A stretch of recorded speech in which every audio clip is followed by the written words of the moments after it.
Inilunsad ng Police Regional Office Cordillera Administrative Region ang gulong ng Swerte Project na ginanap sa Multipurpose Center Camp Major Bado Dangwala, Trinidad, Benguet, ikalawa ng Setyembre taong kasalukuyan.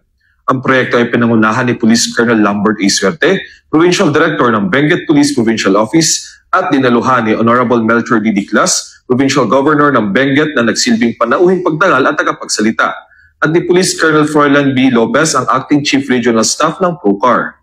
Dumalo din sina Attorney Zane Mark B. Bongayon ng National Police Commission CAR, CNT Builder, mga membro ng Provincial Advisory Group for Police Transformation and Development ng Benguet PPO, mga kinatawan mula sa iba't ibang ahensya ng gobyerno at mga stakeholders. Binigyang diin ang kaganapan sa pamagitan ng pamamahagi ng tulong sa mga benepisyaryo. Siyang natauhan ng PNP ang tumanggap ng tulong pinansyal at hygiene kits. Bukod pa rito, 16 na sibilyan ang binigyan ng wheelchairs at food packs. Ang mga ito ay pinondohan ng mga donasyon mula sa CNT Builders at mula sa nalikom na pondo sa Funshoot 2025 event na ginanap noong 14 ng Agosto taong kasalukuyan na pinangunahan ng Benguet PPO PAG-PTD. Sa kanyang mensahe, ipinahayag ni Governor Diclas ang kanyang pagpapahalaga sa pinagtulungang pagsisikap sa pagitan ng PNP at mga lokal na pamahalaan upang mapabuti ang buhay ng mga taga-Cordillera. Binigyang diin niya ang kahalagahan ng pagbuo ng Healthier Benguet sa pamamagitan ng pagbabahagi ng responsibilidad at diwa ng bayanihan.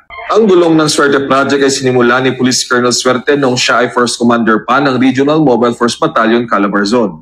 Ang pangalan ng proyektong Swerte ay hango sa kanyang apelyido na sumisimbolo sa pag-asa, pagpapatuloy at pagbabahagi ng pag-unlad. Ang inisyatibong ito ay nagsisilbing patunay sa dedikasyon ng PNP sa serbisyong may malasakit at pakikipagtulungan sa komunidad, na tinitiyak na ang pag-unlad ay patuloy na sumusulong para sa mga taga-Benguet at sa buong rehiyon ng Cordillera. Ito na siguro yung parang binigay ng Panginoon sa akin para maghanap ng mga natutulungan natin ng mga pinanggigis.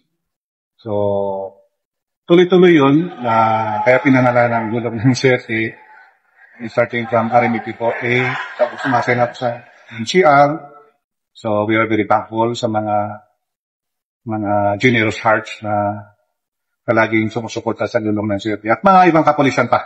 Kasi adapted yan ng mga ibang units na rin. Aros, karamihan na ng units ay na PNP ay nagbibigay na rin ng wheelchair because nakita nila kung ano yung saya. Kasi kung minsan masasabi natin na overlook sila. Hindi masyadong napapansin sa community na meron palang mga ganyan na nangangailangan. Mula rito sa Police Regional Office Cordillera Administrative Region, ako ang inyong PNN Correspondent, Patrolman Christian Cruz ng Mountain Province Police Provincial Office. Alagad ng batas, tagapagtaguyod ng Balitang Pulis.